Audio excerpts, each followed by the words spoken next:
अवतार की प्रक्रिया।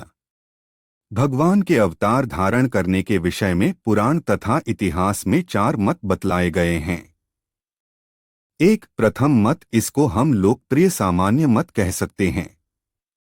इस मत के अनुसार भगवान अपनी दिव्य मूर्ति का सर्वथा परित्याग कर ही भूतल पर अवतीर्ण होते हैं, चाहे नवीन जन्म धारण करके या बिना जन्म धारण के ही रूप परिवर्तन करके।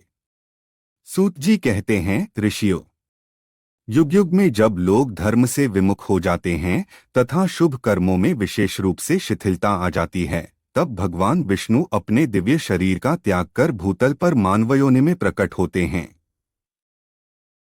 द्वितीय मत यह है कि भगवान का केवल एक अंश ही, चाहे वह आधा हो, चतुर्थांश हो या एक बहुत ही छोटा भाग, इस धरातल पर अवतीर्ण होता है।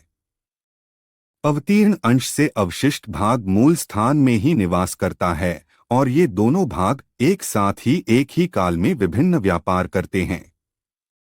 तदंतर तीनों लोकों का उपकार करने के लिए साक्षात श्रीहरि ने देवकी के गर्भ में प्रवेश किया और उसी दिन योगनिद्रा यशोदा के उदर में प्रविष्ट हुई। भगवान विष्णु के अंश के भूतल पर आते ही आकाश में ग्रहों की गति यथावत होने लगी। अवतीर्ण अंश जिस समय एक विशिष्ट, जैसे संरक्षण, कार्य करता है, अवतारी अंश उसी समय अन्य कार्य करते पाया जाता है। श्री कृष्ण के अवतार काल में विष्णु का स्वर्ग में भूमि के साथ वार्तालाप का वर्णन महाभारत करता है। तात्पर्य यह है कि दो भिन्न कार्य एक साथ ही होते हैं। तृतीय मत है कि विष्णु ने अपनी मूर्ति का 2 भाग कर दिया। पहली मूर्ति स्वर्ग में स्थित होकर तपस्या करती है और दूसरी मूर्ति योगनिद्रा का आश्रयण कर प्रजाओं के सहार तथा सृष्टि के विषय में विचार किया करती है। जब जब धर्म का ह्रास होता है, तब तब प्रभु धर्म को दृढ़ रूप में स्थापित करने के लिए अवतार ग्रहण करते हैं। राजन, महाराज, उनकी एक श्रेष्ठतम सात्विकी मूर्ति है जो दिव्यलोक में रहकर सदा दुष्कर तप करती है।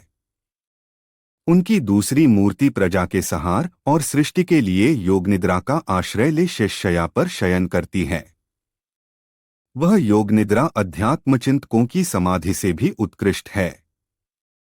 चतुर्थ मत, जो इस विषय में विशेषत विकसित मत प्रतीत होता है, यह है मार्कंडेय पुराण का कथन कि समस्त जगत को व्याप्त करने वाले नारायण ने अपनी मूर्ति को 4 भागों में विभाजन किया, जिनमें एक मूर्ति निर्गुण तथा अन्य 3 सगुण रूप है।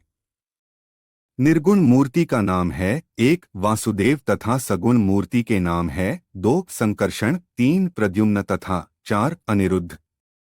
इन चारों मूर्तियों को महाभारत के क्रमश पुरुष, जीव, मन तथा अहंकार कहा गया है और इस प्रकार इनका दार्शनिक रूप अभिहित किया है। मार्कंडेय पुराण के अनुसार वासुदेव मूर्ति निर्देश विहीन, योगियों के द्वारा उपास्य, दूर तथा पास दोनों जगह रहने वाली तथा गुणों से अतीत होती है। दूसरी मूर्ति का नाम है शेष या संकर्षण, जो अपने मस्तक पर नीचे से पृथ्वी को धारण करती है और सर्परूप को धारण करने के हेतु वह तामसी कही जाती है। तृतीय मूर्ति का कार्य धर्म का संस्थापन तथा प्रजा का पालन करना है, इसलिए यह सत्वप्रधान मूर्ति मानी गई है। चतुर्थ मूर्ति अनिरुद्ध समुद्र के बीच सर्प की शैया पर शयन करती है। रज इसका गुण होता है।